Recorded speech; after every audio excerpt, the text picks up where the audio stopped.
Okay. आज का जो सीरीज़ है वो है जजमेंट बेस्ड ऑन आर्टिकल 21। और इस सीरीज़ में हम वेरियस केस को डील करेंगे जो कि आपके जीएस पेपर 2 में एक वैल्यू एडिशन मटेरियल्स बनेगा।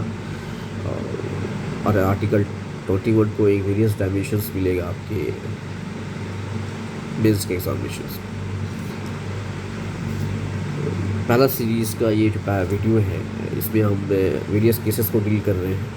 पहला देखिए क्या लिखा है, आरसी कोपर केस, जिसमें फंडामेंटल राइट्स को इंटरकनेक्टेड बताया, एक दूसरे से आइसोलेशन नहीं है, एक दूसरे में लिंकेज रहता है फंडामेंटल राइट्स में, उसको सेपरेट से आप नहीं देख सकते हैं। मेनका गांधी केस में आप डिस्कस किया गया कि प्रोविजंस रिगार्डिंग द आर्टिकल 21 जो कि फेयर जस्टिस रिजनेबल होगा, आर्बिट्री नहीं होगा। Third one is Hussain Ara Khatoon case में स्पीडी ट्रायल को फंडामेंटल राइट्स का एक इंटीग्रल पार्ट बताया गया। फ्रांसिस कोरोलिन बुलिन केस में राइट टू लाइफ और राइट टू लीव एक फंडामेंटल राइट्स के बारे में बताया गया इसको। ओल्गा टुलिन केस के बारे में बोला गया कि लिवलीहुड एक इंटीग्रल पार्ट है फंडामेंटल राइट्स का, और उसमें भी आर्टिकल 21 में। HC मेहता केस के बारे में बोला गया कि क्लीन इन्वायरमेंट एक article is a part of the article 21, और उसमें ये भी इंट्रोड्यूस किया गया एब्सोल्यूट लायबिलिटीज़ के बारे में। उसके बाद उन्नी कृष्णन केस में एजुकेशन को अप टू एज ऑफ 14 एक इंटीग्रल पार्ट बताया गया आर्टिकल 21 में।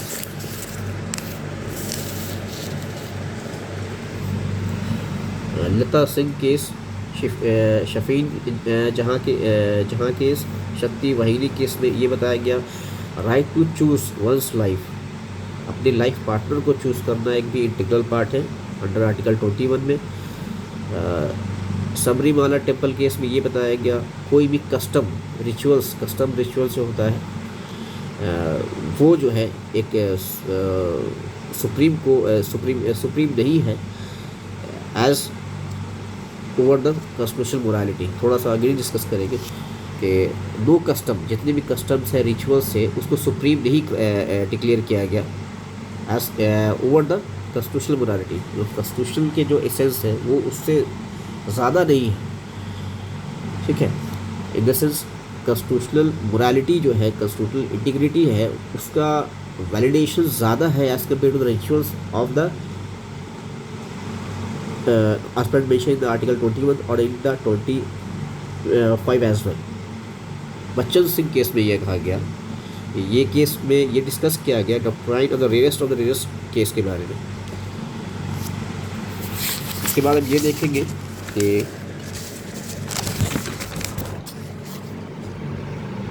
विशाखा गाइडलाइंस जो है 1997 में डिस्कस किया गया। सेक्सुअल हरासमेंट जब भी वर्क प्लेसेस पे होता है वो कहीं ना कहीं आर्टिकल 14 को 19.21 को वायलेट करता है, जिसकी वजह से विशाखा गाइडलाइंस भी आई थी।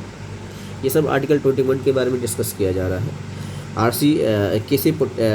केस पुट्टास्वामी केसेस में जिसमें राइट टू प्राइवेसी को एक फंडामेंटल राइट्स कहा गया।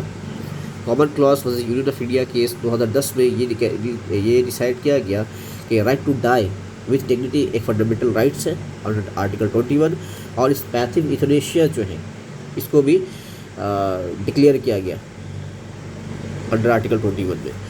नालसा केस 2014 में जो आया था इसमें ये बताया गया कि थर्ड जेंडर को एक आर्टिकल 21 में रखा गया, और हर एक इंडिविजुअल्स के पास एक बेसिक राइट है अपनी आइडेंटिफिकेशंस डिक्लेयर करने का एज ए मेल, फीमेल और ट्रांसजेंडर। रामलीला मैदान केस में डिस्कस किया गया कि पीसफुल असेंबली या प्रोटेस्ट करना एक फंडामेंटल राइट्स है किसी भी इंडिविजुअल्स का अंडर आर्टिकल 21। नवजीत सिंह जौहर केस में 2018 में किया गया कि होमोसेक्सुअलिटी जो है, ठीक है, इसको सुप्रीम कोर्ट ने डिस्क्रिमिनेट कर दिया। जोसेफ शीमा केस में 2010 में जो आया था उसमें आइडेंटिटी रिलेटेड और जेंडर इक्वालिटी की रिलेवेंट जो भी आर्टिकल्स हैं फंडामेंटल राइट्स में उसको एक जगह दिया गया। उसके बाद आप देखोगे Supriyo versus union of India case, या इसी को सेम सेक्स मैरिज केस भी कहते हैं, जिसमें राइट टू मैरी एक फंडामेंटल राइट्स नहीं है, इसके बारे में डिस्कस किया गया। उसके बाद नथिंग मोर है यहाँ पे, और बस ये एक वीडियो सीरीज़ था जो कि आप को अच्छा लगा होगा, तो I suppose to think that is wellbeing for me as well. और आपको एक डायरेक्शंस मिलेगा कि how you can able to add your value additions materials in GS paper 2 to score a marks in unit examination. और nothing more to say, और do practice more and more in your answer series for every papers of the UPSC examinations. And for more videos, comment, like, and something more which what you want to do. Thank you so much.